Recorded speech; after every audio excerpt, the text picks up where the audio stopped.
Acclamons le Seigneur, s'il vous plaît.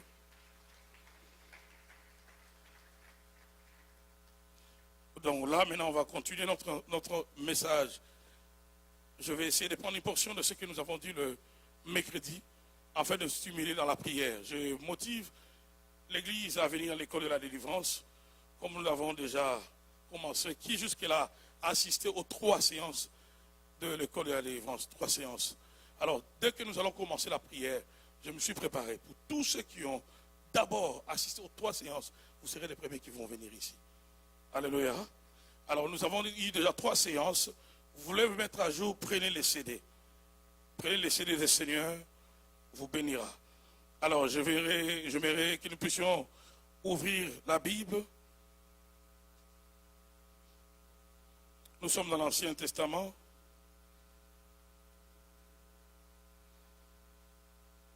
Dans Deutéronome 18. Deutéronome 18.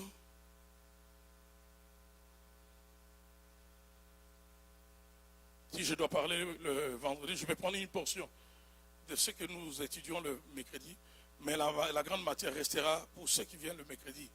Et sinon, ça ne serait pas juste de notre part. Amen. Amen.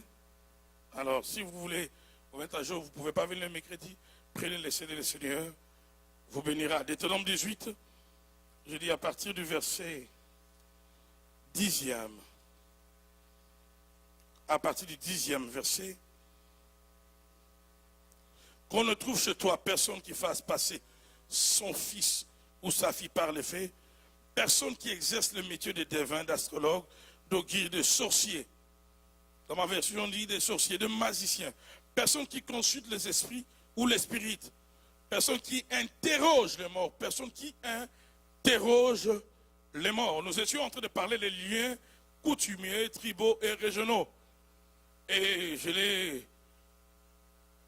j'ai essayé d'expliquer ce type de lien, comment de fois un chrétien qui est affranchi par le Seigneur peut se mettre à nouveau sous le joug de liens, alors qu'il est affranchi. Nous avons pris Galates 5, à partir du premier verset, comme notre texte de base le mercredi passé.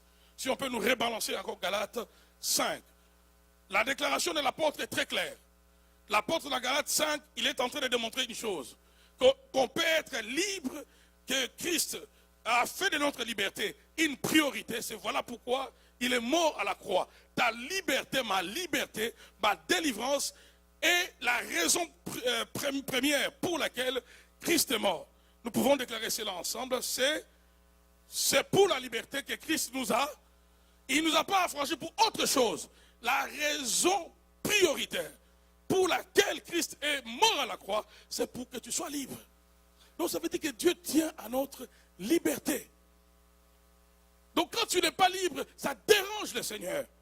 Quand ta famille n'est pas libre, ça dérange le Seigneur. Quand tu ne peux pas dormir en paix, ça dérange le Seigneur. Quand partout tu passes, à cause d'une certaine malédiction, peu importe l'origine de cette malédiction, et que cette malédiction est en train de gâcher ta vie, gâcher tes relations, te voler la paix, voler ta bénédiction, ça dérange le Seigneur. Voilà pourquoi il est mort à la croix. C'est pour la liberté que Christ nous a affranchis. La suite, est-ce qu'on peut continuer demeurez donc ferme et ne vous laissez pas mettre de nouveau sous le joug de la servitude. Demeurez donc ferme. Christ a fait sa part. Jésus a fait sa part. Il est mort pour ma liberté, pour ma délivrance. Mais moi aussi, j'ai ma part. Je dois rester ferme par rapport à certaines réalités. Je dois rester ferme. Sinon, je risque de perdre cette liberté. Alléluia. Je risque de perdre cette liberté. Pire encore, je peux me mettre à nouveau sous le joug de la servitude. Ça veut dire que je peux encore rentrer, redevenir esclave pour des choses pour lesquelles Jésus-Christ m'a déjà affranchi. Et nous étions en train de voir comment les liens coutumiers lient, même ceux qui se disent chrétiens, ceux qui se disent avant de Dieu. On obéit à des traditions selon nos origines. J'ai donné ici l'exemple. Comment ça se passe dans ma tribu, dans ma famille. il y a un cousin à mon père qui a le droit de recevoir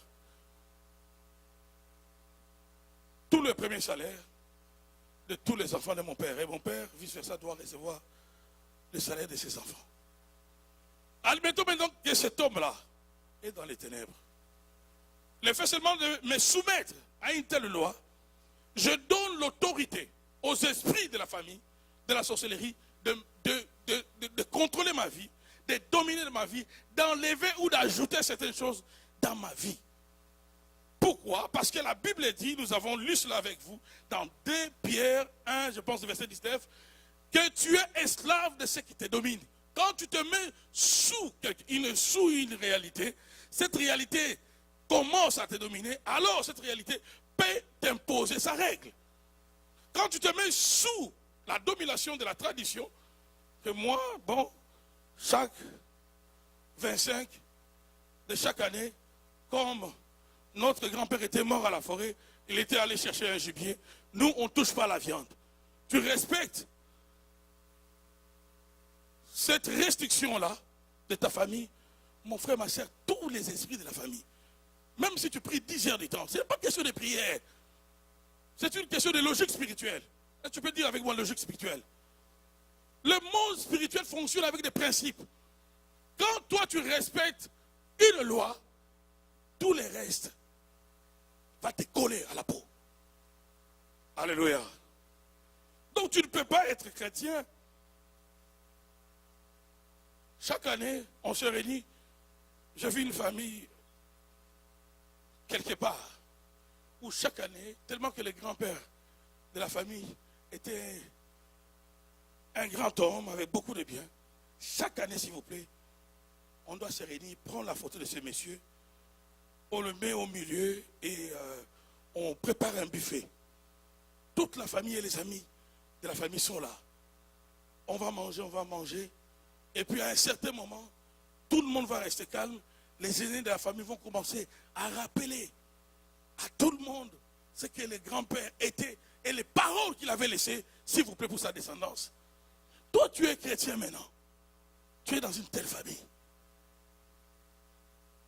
Ou quelqu'un qui est décédé. Son esprit est convoqué. Parce que quand on est en train de faire de telles choses, l'esprit de mort est déjà là, s'il vous plaît. L'esprit est là. Vous entrez en contact. Vous êtes en train de manger, vous avez les yeux ouverts. Mais le spirituel aussi opère. Combien savent que, alors que je suis en train de parler, le spirituel opère? Parce que la parole est spirituelle. Même si je parle à des hommes qui ont 2 dimensions, physiques et spirituelles, ce que je suis en train de dire maintenant est en train aussi de travailler dans votre spirituel. Donc je suis en train de t'aider à comprendre que tu peux être dans un endroit où tu as comme l'impression que tout est naturel, mais tout n'est pas naturel. Il y a des choses qui peuvent se passer en 2 temps. Ça se passe spirituellement, ça se passe aussi physiquement. Toi tu peux te dire, bon, c'est une cérémonie banale, c'est juste une photo, n'exagérons pas. Ne dramatisons pas. Mais vous entrez en contact avec les esprits. Vous entrez en contact avec les esprits.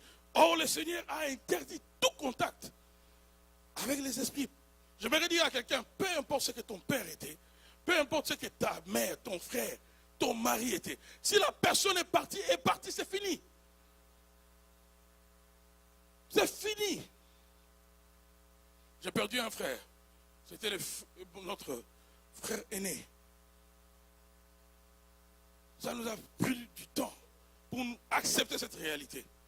Mais à certains moments, on ne pouvait pas faire autrement que de nous parler entre nous. Il est mort à une période où il avait déjà tout acheté pour prendre en épouse sa femme. Il est mort, il n'a pas laissé un enfant. Il est mort chrétien. Et son père, serviteur de Dieu, sa mère, servante de Dieu. Dieu a permis qu'il puisse mourir. C'était une pilule amère. Pour les parents, c'était une pilule amère pour nous les enfants, et surtout mon frère Thierry, avec qui il était trop attaché. Mais à certains moments, nous-mêmes, on s'est fait hanter par un esprit de mort. Parce que sa photo, soit mon frère, soit mes soeurs, soit des parents, surtout papa, allait de temps à autre, sans nous dire, déposer le frère au cimetière. Ça devenait, on créait boulevard par lesquels tous les esprits de mort pouvaient encore nous visiter et prendre quelqu'un d'autre. Heureusement, la famille a été avertie. On s'est réunis en famille. Mon père a dit c'est fini. On doit accepter cette réalité en commençant par moi, le père. Enlevons tout ce qui est de Jean-Claude. Sa photo, tout, on s'est débarrassé. Je me rappelle une fois, je l'ai vu dans les songes. Dans les songes, j'ai dit, mais c'est mon frère, oui, mais il est mort. Je ne peux pas entrer en contact avec lui. Combien j'aime quand dans le rêve, je suis chrétien. Il y a des gens dans les rêves, toute la chrétienté va dans l'eau. Il y a des gens dans les rêves, son esprit ne peut faire preuve d'aucune connaissance de la parole de Dieu. Quelqu'un qui est décédé, toi dans les rêves, tu te réjouis, comme tu t'embrasses. Quand déjà il y a un contact avec quelqu'un qui est décédé dans les rêves, c'est spirituel déjà. On peut déjà dire beaucoup de choses là-dessus. La Bible est claire. Il ne doit pas avoir une relation entre les morts et les vivants. Alléluia. Peu importe ce que la personne a été. Donc, vous comprenez que nos traditions, la plupart, que vous soyez des Antilles, que vous soyez de l'Afrique, la plupart de nos traditions ouvrent cette brèche aux esprits. J'ai rendu témoignage d'une femme qui travaillait avec mon épouse, une Québécoise, qui disait à mon épouse comment elle revoyait chaque soir, chaque nuit, son père qui est décédé. Et son père vient aussi lui parler. Elle, dans l'ignorance, elle trouve ça normal. Mais déjà, quand tu ouvres cette porte-là, avec les esprits de mort, c'est facile, tu vas vite quitter la terre. Alléluia. C'est pas pour rien que Dieu a interdit tout contact avec ces esprits. Et par la tradition, la plupart de nos traditions, il y a toujours des esprits. Toujours des esprits. Et des fois même, les noms que nous portons, c'est à la mémoire de quelqu'un qui est parti. C'est toujours parce qu'on veut immortaliser quelqu'un. Oh, cette personne-là, peut-être qu'il était sans le Seigneur, sans Dieu. C'était peut-être quelqu'un qui était lié dans le fétichisme, lié dans le vaudou, lié dans l'occultisme. Et on prend les noms, on te les donne maintenant. Et tu portes maintenant les noms de quelqu'un qui, dans les domaines spirituels, oh, son nom veut dire beaucoup. Alléluia.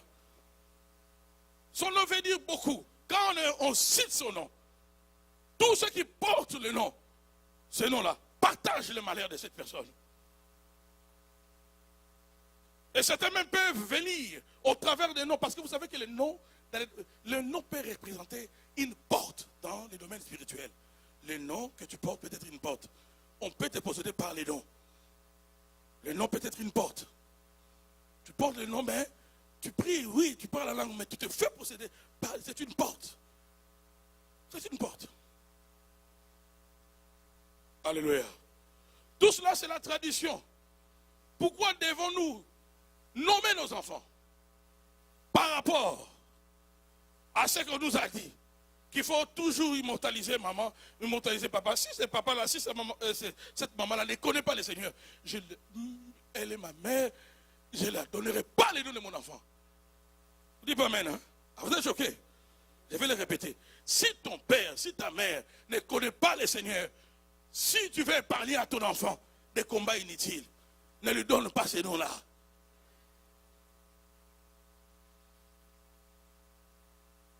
Nous-mêmes, on est en train de lutter dans nos vies parce qu'on nous a liés à des gens qu'on n'a pas connus. Nous luttons, on est dans le Seigneur, mais tu sens que des réclamations.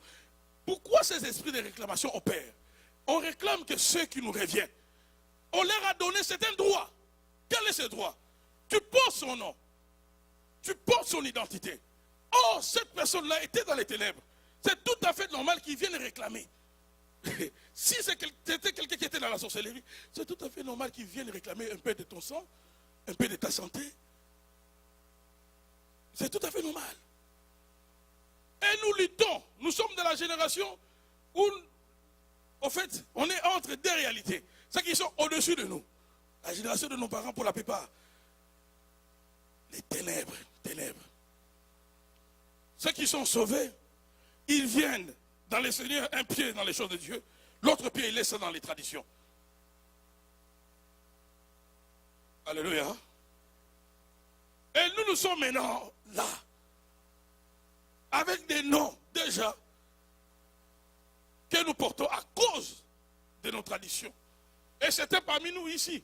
Lorsque vous êtes né, lorsqu'on est venu au monde, on a même fait des cérémonies.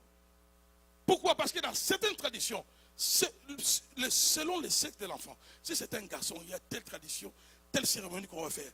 Si c'est une femme ou bien c'est une fille qui est la première, il y a des cérémonies. Et toutes ces cérémonies-là, vous pensez que c'est par hasard? Vous pensez qu'il n'y a rien? Il n'y a rien dans ces cérémonies. Bon, s'il n'y a pas Dieu, qui est là-dedans maintenant? Et c'est ainsi que beaucoup vont se retrouver avec des problèmes de mariage. Beaucoup vont se retrouver avec des problèmes incroyables. Ça fait plusieurs années, il y avait une famille qui m'appelait, qui part en Europe. Le frère aîné de cette famille portait le nom de leur grand-père paternel. Quand le grand-père est décédé, avant que le grand-père meure, il a exigé que le fils aîné de son enfant vienne, donc son petit-fils vienne près de son lit. Quand ce garçon est allé près de lui du grand-père, le grand-père a fait poser un geste que personne n'avait compris. Il a pris la main de ce jeune homme. Il a serré fort. C'est comme s'il était entré en transe. Il a commencé à trembler, à trembler, à trembler, à trembler. Et quand il a fini, il a souri, il a rendu l'âme. Maintenant, le fils aîné de cette famille, oh là là, quel malheur dans sa vie de ce garçon. On l'arrête pour un rien. Quand il y a des bagarres quelque part, lui se retrouve toujours au mauvais endroit. De telle sorte que dans les pays où il est mal fiché. On l'accuse pour des choses qu'il n'a pas fait. Mais lui aussi, il y a des choses, des mauvaises choses qu'il fait. Et j'ai prié avec lui de la prison où il était.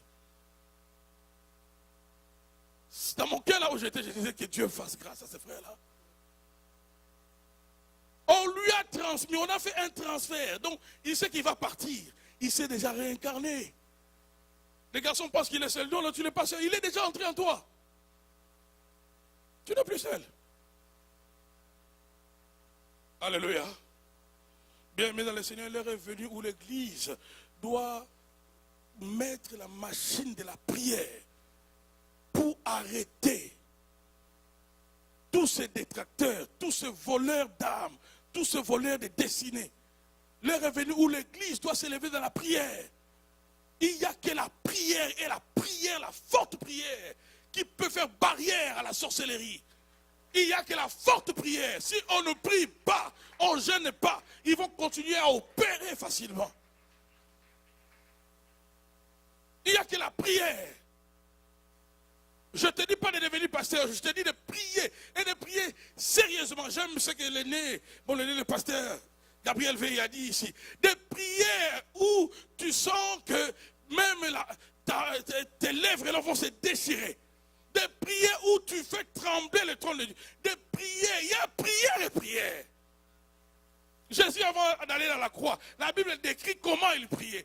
De telle sorte que il serrait tellement son visage qu'il y a la sueur s'est mélangée avec du sang. Il y a prière et prière. Tu ne peux pas souffrir.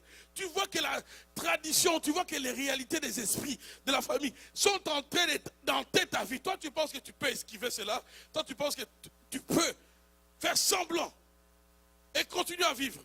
Vous savez, dans le monde des ténèbres, si on t'a déjà ciblé, même si tu fais semblant, oh, ils ne feront pas semblant.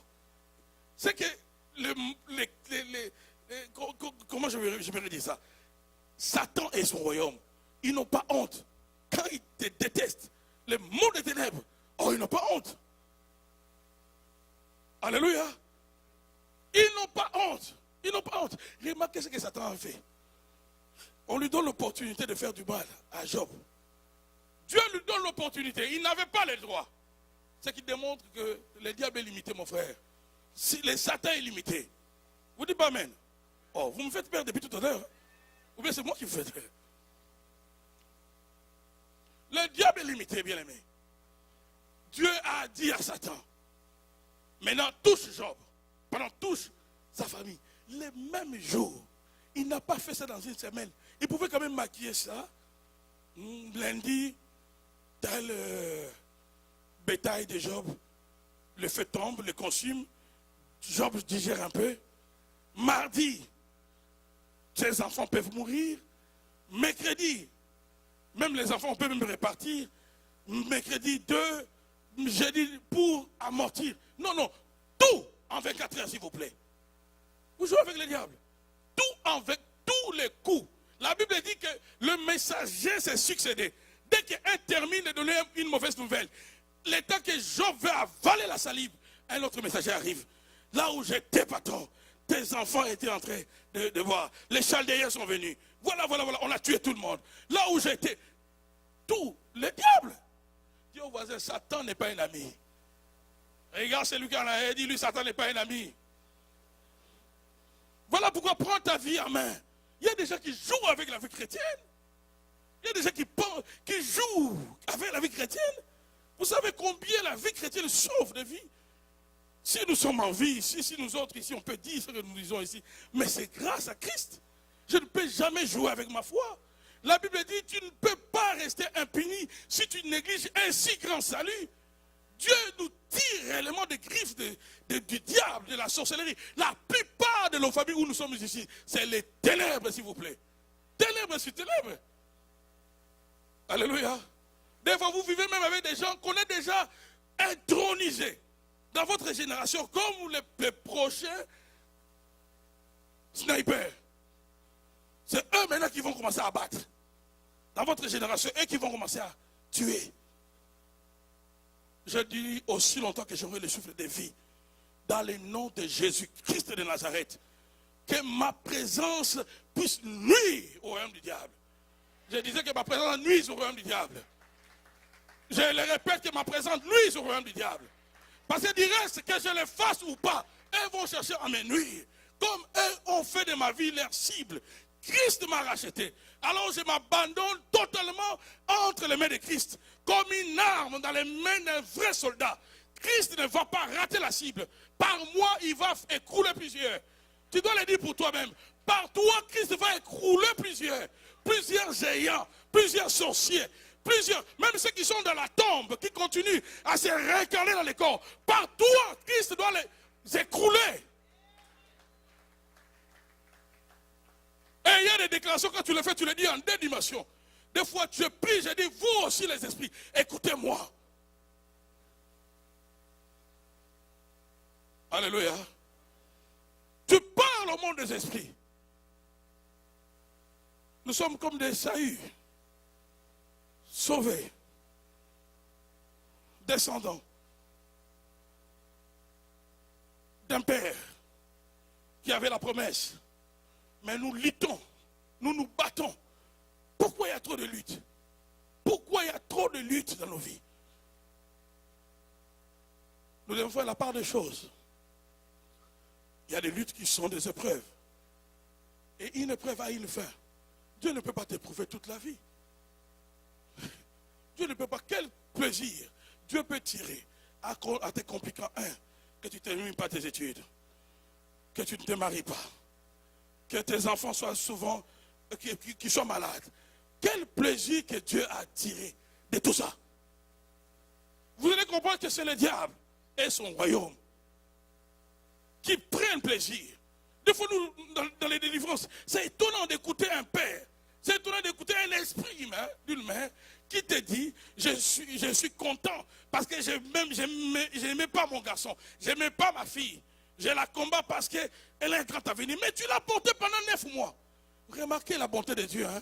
Beaucoup parmi nous sont sortis de ventre permettez-moi, des sorcières. Mais Dieu, pendant un temps, Dieu a permis vraiment, malgré sa sorcellerie, que tu sois comme ce miel qu'on a trouvé dans les lions par Samson. Que tu sois comme le miel qu'on a trouvé dans les lions. Tu n'as aucune nature de l'endroit où on t'a trouvé. Lui c'est le lion, moi c'est le miel. Lui, c'est un carnivore. Moi, je donne, je peux servir de nourriture et je peux servir de remède. Dieu est Dieu, bien-aimé dans le Seigneur. Il est capable, même dans les ventres là, d'une grande sorcière, il tire des gens comme moi, comme toi. Ça, c'est le ministère de Dieu. Et la personne qui t'a porté par l'enfant, elle s'est rencontrée, une grande destinée, trop tard. Voilà pourquoi il faut faire la prière, comme disait un aîné. Tu fais ce genre de prière où tu t'arranges avec une alliance claire avec Dieu. Que mes ennemis ne me surprennent pas. Seigneur, arrange-toi. Trouve toujours un moyen. Quand tu veux mettre des embuscades dans ma vie, avertis-moi toujours. Et Dieu est capable de le faire, mon frère. Je vous dis, Dieu est capable de le faire. C'est une promesse que Dieu a faite à David. Il a dit à David que ses ennemis ne les surprendront jamais. Et à chaque fois que David devait être attaqué, il avait toujours l'information. Il avait même la raison, parce qu'il y avait certaines attaques qu'il recevait, c'était justifié. Mais au moins Dieu s'arrangeait en disant à David, donc on t'attaque parce que tu as pris la forme d'autrui. On t'attaque parce que tu as fait les dénombrements sans me consulter. Dieu prenait le soin de lui dire. Mais il avait quand même l'information. Ne manque pas l'information sur les stratégies de l'ennemi. Ne manque pas l'information sur ce qu'eux se disent. Voilà pourquoi il est l'heure, bien-aimé dans le Seigneur, lorsque j'enseigne ces choses, pense toujours à la prière. La solution, c'est la prière. Il n'y a pas 36. La prière, ça marche. La prière. La prière. Si Jésus pouvait passer toute la nuit dans la prière, ça veut dire qu'il n'y a pas d'autre solution. Contre le royaume des ténèbres, tu dois être un homme de prière, tu dois être une femme de prière. Tu te lèves dans la prière et dans le monde physique, tu refuses de faire partie, de te soumettre de les traditions. Ils ne t'auront pas. Le combat peut durer, mais la fidélité, nous la connaissons. Parce que nous combattons non pas pour avoir la victoire, nous combattons dans la victoire. Parce que nous avons la victoire.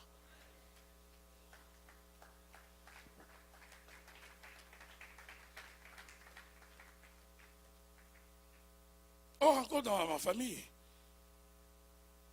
dans la ligne de mon père, il y avait une chefferie. Et cette chefferie, c'était le pouvoir qu'on léguait génération après génération, de façon coutumière. De telle sorte que tous les membres de la famille de mon père avaient peur. À un certain moment, quand le chef coutumier est mort, on a cherché du côté du père de mon père qui devait hériter cela. Tout le monde avait peur. Il y avait un qu'on avait pointé, un des oncles, je pense, de mon père. Il avait refusé. Et on raconte qu'il roulait en vélo, en bicyclette, en pleine route, en pleine journée, dans la sorcellerie. Il était en pleine route. On va les transférer dans un trou. Il se retrouve dans un trou. Il ne rêvait pas. Là, comme ça, il se retrouve dans un trou. On commence à les juger. Si tu refuses de prendre ce pouvoir-là, parce que quand on t'intronise, ça veut dire que tu deviens le plus grand sorcier de la famille. Est-ce que vous êtes avec moi? Il refuse, c'est sa vie, il refuse. Regardez comment le monde des ténèbres n'a pas de respect. Ils ne sont pas démocrates. Dans le monde dans lequel ils disent, ils ne sont pas démocrates. La Bible dit, Jésus, il se tient à la porte, il frappe, si tu entends sa voix, tu ouvres. Donc, même Dieu te donne la liberté. Mais dans le monde, on ne te donne pas la liberté dans le monde des ténèbres. Si tu es né dans cette ligne, tu as eu la maladie, ils vont te le faire regretter. Il n'y a pas de démocratie. On le juge, on lui dit, tu vas mourir. Si tu refuses d'être intronisé. Alléluia. Il accepte. Il sort de celui-là. Directement, il se retrouve dans l'endroit où il était avant. Il va parler à ses frères. Tout le monde débandade. De telle sorte qu'on a même pris le père de mon père. On est allé les cacher chez le père catholique. Alléluia. Vous voyez comment la puissance de la tradition, la puissance coutumière, peuvent agir. Et maintenant, toi, tu te dis tu es chrétien.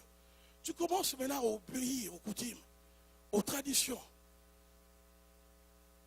Tu envoies aussi ton argent. Chaque été, nous on doit aller, soit envoyer l'argent, parce qu'on doit balayer la tombe de notre oncle. Quoi? Moi, envoyer l'argent. Alléluia. Tu te fais lier inutilement. Tu entres en contact avec ces esprits-là. Est-ce que j'aide quelqu'un? Alléluia.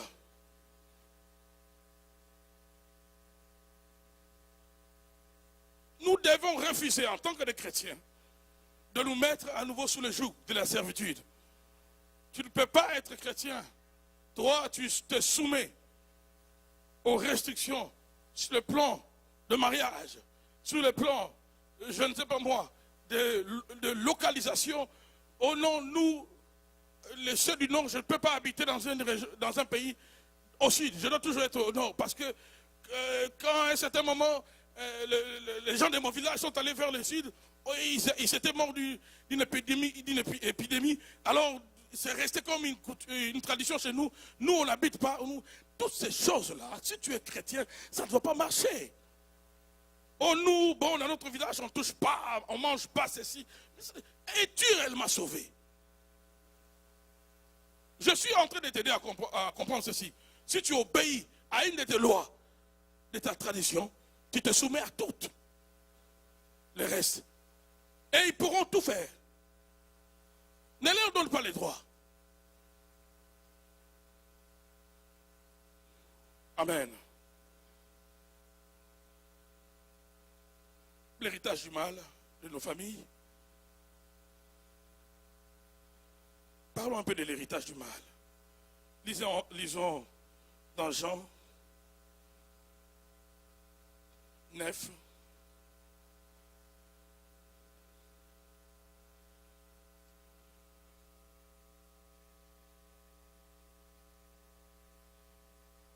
Je dis Jean 9.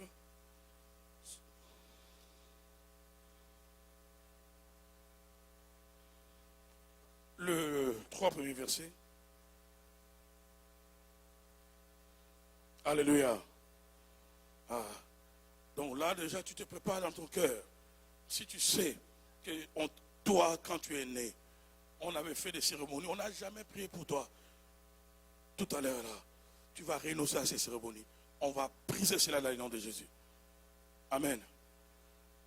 Est-ce qu'on peut lire ce texte? Jésus vit en passant, un homme aveugle et naissance.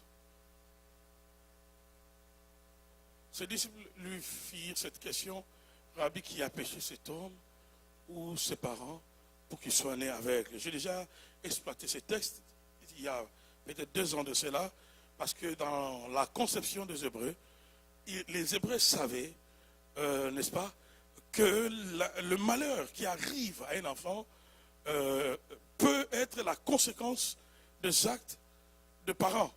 Mais maintenant, cet homme est né dans cette infirmité, dans ces problèmes.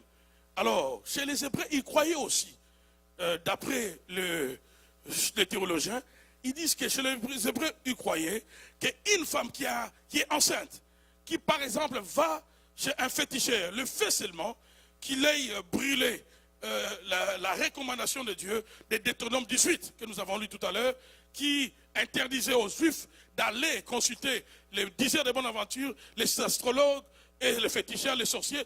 Cette femme qui va chez un féticheur avec son enfant, même si c'est un fœtus, automatiquement le fœtus participe au péché de la maman.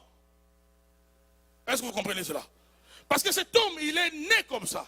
Mais les disciples posent la question: est-ce que c'est lui qui a péché ou ce sont ses parents? Comment quelqu'un qui est né avec une infirmité pouvait-il pécher?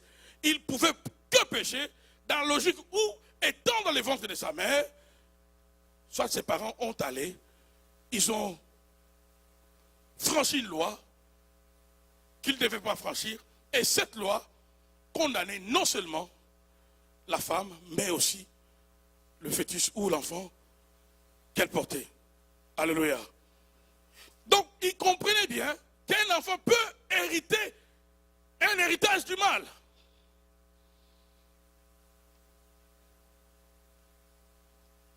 D'une manière générale, l'héritage, c'est un bien acquis ou transmis par voie de succession. Ça, c'est d'une manière générale. ce qu'on tient des prédécesseurs des générations antérieures sur le plan de caractère et de l'idéologie.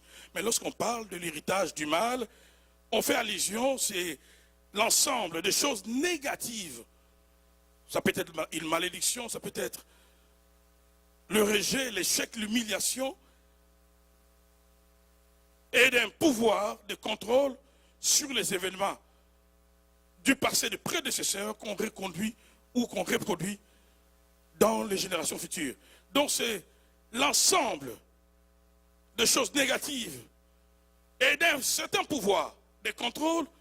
Ce pouvoir joue sur les événements passés, de tous ceux qui nous ont précédés, et ce pouvoir les ramène maintenant dans la génération présente. Comme quoi, je suis né dans une lignée, il n'y avait pas de longévité. Maman est morte suite à une petite maladie. Papa est mort suite à une petite maladie. Et on se rend compte que dans cette famille, les gens n'atteignent pas un seuil. Ils ont hérité un pouvoir du mal, un héritage des ténèbres. Est-ce que vous êtes avec moi? Et vous allez voir dans certaines familles, même s'il y a des chrétiens, ce qui est bizarre, s'ils se lèvent dans la prière, la même règle va fonctionner sur eux. Parce que l'héritage qui est sanguin, l'héritage qui est du sang, est puissant. Est-ce que vous comprenez ça? Ce que tu hérites de quelqu'un, de ton géniteur, c'est puissant, c'est le sang. Et les sangs parlent toujours le même langage. Alléluia. Les sangs parlent le même langage. Voilà pourquoi, lorsqu'on vit en Christ et que tu te rends compte qu'il y a un héritage du mal dans ma famille, mon frère, ma soeur, lève-toi dans la prière. Lève-toi vite dans la prière. Toi-même commence à briser cet héritage de mal. Si tout le monde n'a pas vécu avec une femme, moi, je vais me marier. Si tout le monde n'a pas vécu avec un homme, moi, je vais me marier. Si tout le monde est mort d'une façon précoce, moi, je prierai pour la longévité. Et vous allez voir trop souvent, le mal qui est entré dans une famille, c'est suite à des alliances, à des pactes de monde des ténèbres. Soit il y avait quelqu'un dans la famille qui était élevé en autorité, qui peut-être voulait que son élevage, que, n'est-ce pas, si il était un cultivateur, que ce qu'il cultivait puisse aller de l'avant, il va voir un féticheur. Il va voir un féticheur. Il va vendre, n'est-ce pas, les générations futures. Et, comme disait un auteur, souvent, le pacte avec Satan, c'est un marché de dupes. Le diable te trompe. Il te donne une richesse éphémère, mais lui prend plusieurs générations. Il prend plusieurs générations comme ça. Alléluia. Un marché de dupes, il les trompe. Tu veux que ton élevage aille devant, oui. Lui prend plusieurs générations. Les pactes et les alliances sont à la base ou justifient plusieurs frappes des ténèbres dans la vie de plusieurs familles. J'ai l'idée, avant de commencer cet enseignement, de vous parler de ce qui est arrivé à David dans le livre de 2 Samuel 22. Je pense 1 Samuel ou 2 Samuel. Attendez, je vais me rassurer. Non, 2 Samuel 21. 2 Samuel 21. Dans 2 Samuel 21, David a vécu une sécheresse avec Israël pendant, je pense, 3 années. Israël sera dans la sécheresse pendant 3 années.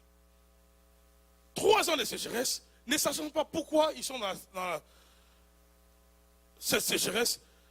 Du temps de David, il y a eu une famine qui durant 3 ans. David, écoutez ce qu'il fait. David cherchait la face de l'Éternel. Et l'Éternel dit, c'est à cause de Saül et de sa maison sanguinaire. C'est parce qu'il a fait périr les Gabaonites. Alléluia. Est-ce que vous êtes avec moi? Est-ce que je peux continuer? Est-ce que je peux continuer? David vit avec Israël 3 ans de famine. 3 ans de famine injustifiée. Mais qu'est-ce qui se passe? David va comprendre que ces 3 ans de famine n'est pas normal. Nous sommes un peuple béni. La famille ne peut pas durer ainsi. Il consulte Dieu. Et Dieu lui révèle. C'est ça même le secret. Il y a des gens qui vivent des choses anormales, mais ils veulent faire semblant. Alléluia. tu vis des choses anormales. Tu veux faire semblant. C'était même, tu vas dans une église où on ne maîtrise pas ces choses. Où on te dit déjà tu es au paradis. Les démons, la malédiction n'existait pas. On va te distraire. Les années de ta vie vont passer comme ça. Et les jours peut-être que tu vas te réveiller. Tu viendras, tu vas commencer à prier, mais tu auras perdu beaucoup d'années. David a cherché le Seigneur, il a trouvé quelque chose d'anormal. Non, 3 ans de famine. Je dois comprendre le pourquoi. Alléluia. Donc je peux faire une prière simplement pour avoir une explication de la part du Seigneur par rapport à une réalité donnée dans ma vie. Pourquoi Dieu ne veut pas que j'avance? Pourquoi le ciel? Je fais ce que je peux faire, mais pourquoi dans tes domaines, ça ne marche pas? Que Dieu me dise, est-ce que c'est lui? Est-ce que c'est l'homme? Est-ce que ce sont mes péchés? Que Dieu me dise. Et vous allez voir dans la plupart des cas, Dieu trouve toujours un moyen de répondre à une telle prière. Dieu va révéler à David un grand secret. Son prédécesseur Saül, durant son règne, Saül avait touché à un peuple qu'on appelle les Gabaonites. Est-ce que tu peux dire Gabaonites? Là, nous rentrons maintenant dans Genèse 9, dans Josué 9. Ces Gabaonites étaient un peuple qui habitait les terres qu'Israël allait posséder. C'était des peuples malins, rusés. Quand ils ont appris que Josué venait pour conquérir après Jéricho et Haï, quand ils ont appris que ça serait leur tour, qu'est-ce qu'ils ont fait? Ils se sont déguisés comme un peuple lointain. Ils ont pris du pain. Ils ont eux-mêmes broyé ces pains pour donner l'air que le voyage était tellement long. Voilà pourquoi même le pain qu'ils ont apporté à Josué a fini par se rendre en poussière. Et ils vont demander à Josué de faire alliance avec lui. Josué, sans consulter Dieu, il va faire une alliance avec les Gabonites. Est-ce que vous êtes avec moi? Le mariage est une alliance. Ne te lie pas dans une alliance sans connaître la personne avec laquelle tu te lies. Beaucoup de gens jouent avec les alliances. Le mariage est une alliance. Est-ce que j'aide quelqu'un ici? Tu peux précipiter ta mort à cause d'une alliance que tu as conclue sans consulter Dieu. Dans nos jours, on laisse trop les émotions. Quand je vois les jeunes gens, quand je vois ceux qui viennent après nous, je me rends compte que c'est une génération qui fera pire que la nôtre. Parce que tu peux voir la naïveté dans les comportements de plusieurs. On ne se lie pas avec quelqu'un si je ne suis pas sûr. Parce qu'une alliance te lie. Une alliance te lie. Même si cette alliance est faite sur une base de mensonges, s'il vous plaît. Les Gabaonites ont menti dans Josué 9. Lisez ça à la maison. Josué, quand il va se rendre compte que c'était des peuples des Amoréens, le peuple d'Israël a failli lapider Josué. Josué va maudire les Gabaonites, mais il ne pouvait pas les toucher. Le problème d'Israël va commencer là. Dans Josué 10 déjà, les Gabaonites seront attaqués. Comme le principe de l'alliance stipule que si vous êtes en alliance, mon combat c'est ton combat. Mon problème c'est ton problème. On attaque les Gabaonites. Josué, dans Josué 10, il va entrer dans un combat qui n'était pas son combat. Maintenant, plusieurs centaines d'années vont se passer. Plusieurs centaines entre Josué et l'alliance qu'il va conclure avec les Gabaonites et Saül. Vous allez comprendre maintenant que les alliances, tu peux dire, ah mais pasteur, même si mon arrière-grand-père avait fait ça, ça fait tellement longtemps. Alléluia. Plusieurs centaines d'années entre Josué et Saül. Saül, dans son zèle, croyant même bien faire, connaissant que les Gabaonites n'étaient pas des Juifs, il va commencer à tuer certains. Or, il va violer l'alliance. Il va violer une alliance qui avait comme base le mensonge, mais que Dieu a agréé, s'il vous plaît. Est-ce que vous réalisez? Cette alliance avait comme base le mensonge parce que les Gabaonites ont menti. Mais Dieu a agréé cela. Dieu au ciel a agréé cela. On t'a menti, oui, mais pourquoi tu as conclu l'alliance? Du moment où l'alliance est conclue, même le ciel respecte ça. Vous allez comprendre pourquoi il y a certaines familles. Les gens meurent. On se demande, mais Dieu est où? On m'a appelé dernièrement, il y a une famille que je connaissais en Afrique. Dans la même semaine, ils ont perdu 2 personnes. Un frère et une sœur. La même semaine. Le premier meurt, je pense, un lundi. Le deuxième meurt un mercredi. Alléluia. Tu vas te dire, mais pourquoi Dieu permet cela? Les alliances font taire le ciel. Quand il y a une alliance, il y a une autre alliance qui est supérieure, qui peut contredire la première. Est-ce que vous êtes avec moi? C'est ainsi que vous allez voir. Je ferme cette page de Josué. On va y revenir pour ceux qui viennent ici le mercredi. C'est à cause des alliances, les héritages du mal continuent. Je voulais seulement vous démontrer la durée. Qu'une alliance peut durer des milliers d'années, mais elle est toujours en vigueur. Et c'est à cause de cette alliance que ce que vous entendez souvent parler, des esprits de réclamation, agissent.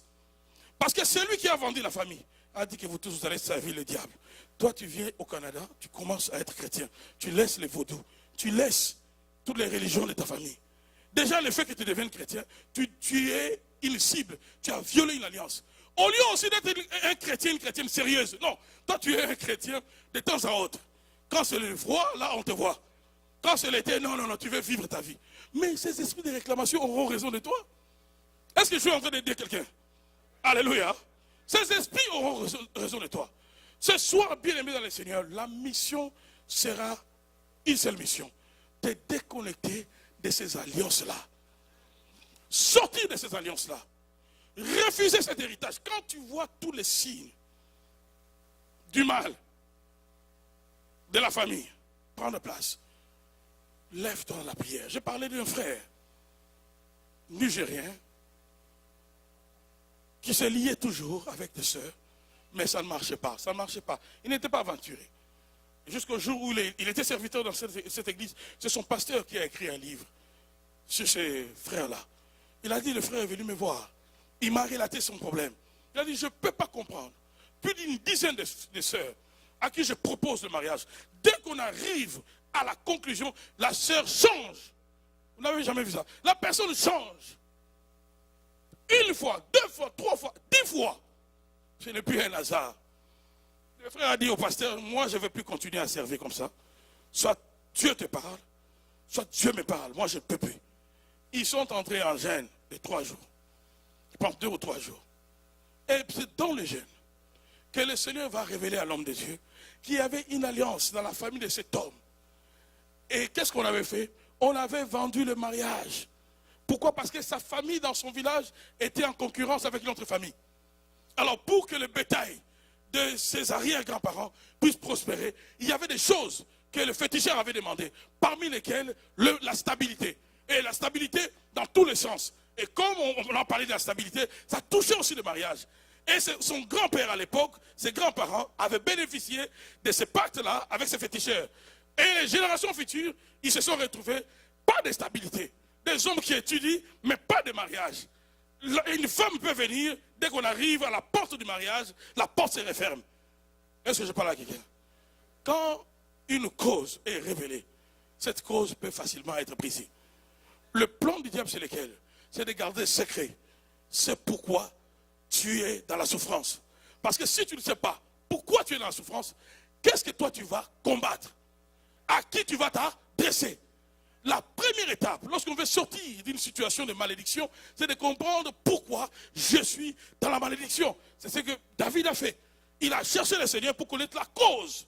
Quand la cause est révélée, mon frère, ma soeur, c'est facile de briser cela. Est-ce que tu peux dire amen et bien avec moi? Mais ce qui fait que les causes soient révélées, c'est toujours la prière. Tu peux être là, tu te dis, pasteur, moi dans mon cas, rien n'est, je ne comprends rien. Je ne comprends rien. Dans la prière, on peut comprendre. Est-ce que vous êtes maintenant prêts? Est-ce que vous êtes prêts? Mettons-nous debout maintenant. Dépose la Bible, enlève les chaussures, enlève tout ça. Et dis-toi bien que ceux qui viennent le mercredi, on va entrer plus en profondeur. Là, je t'ai stimulé à bien prier, à prendre ta vie en charge. Alléluia. Alléluia. Tu peux, si tu penses que ta montre te dérange, enlève-moi cette montre-là.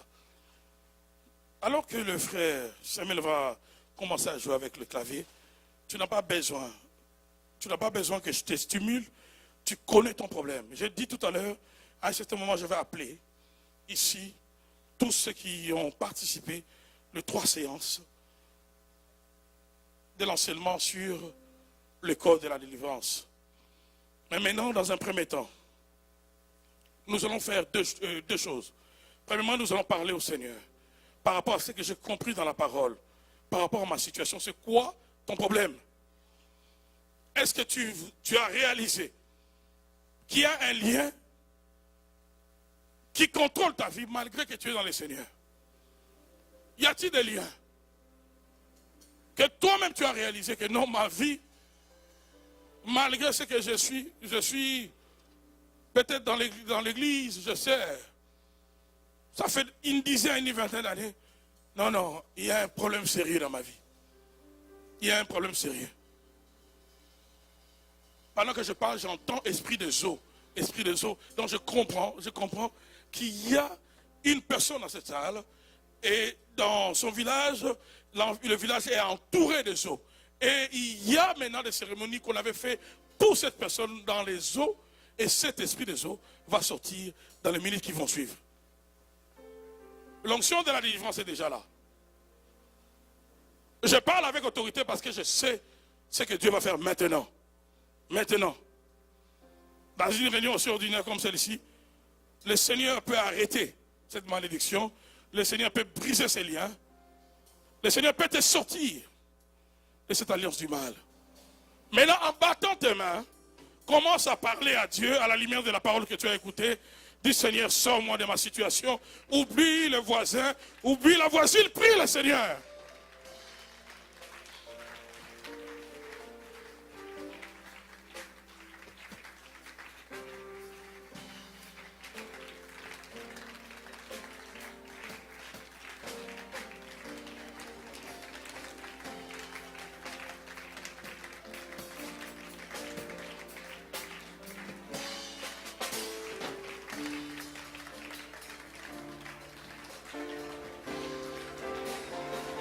Shikarabasoto yababeda.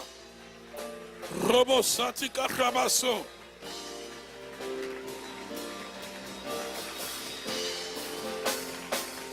Deyaba shakarabaso.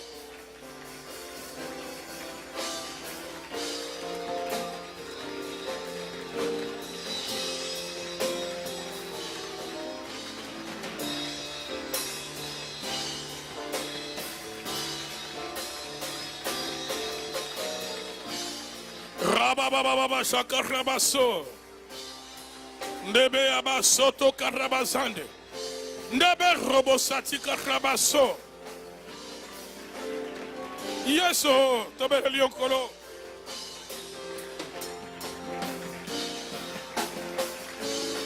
Rabababa shakarabaso.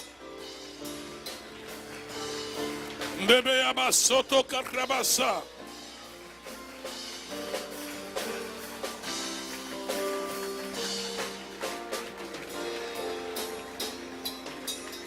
Shabababababa robosa. Rebeya basoto karabazande. Ndebe robosoto karabaso.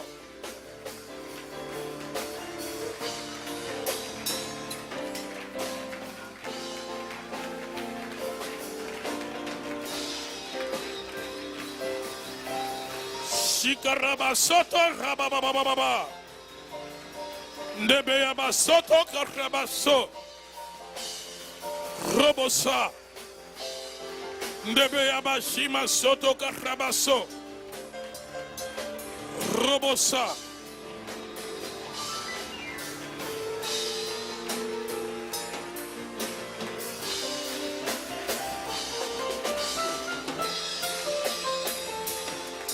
Shima soto karabazande. Robosa.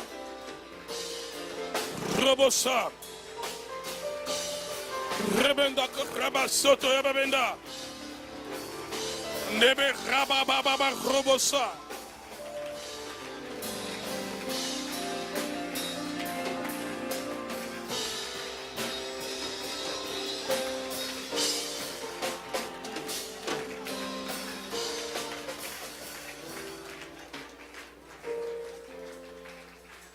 Alléluia.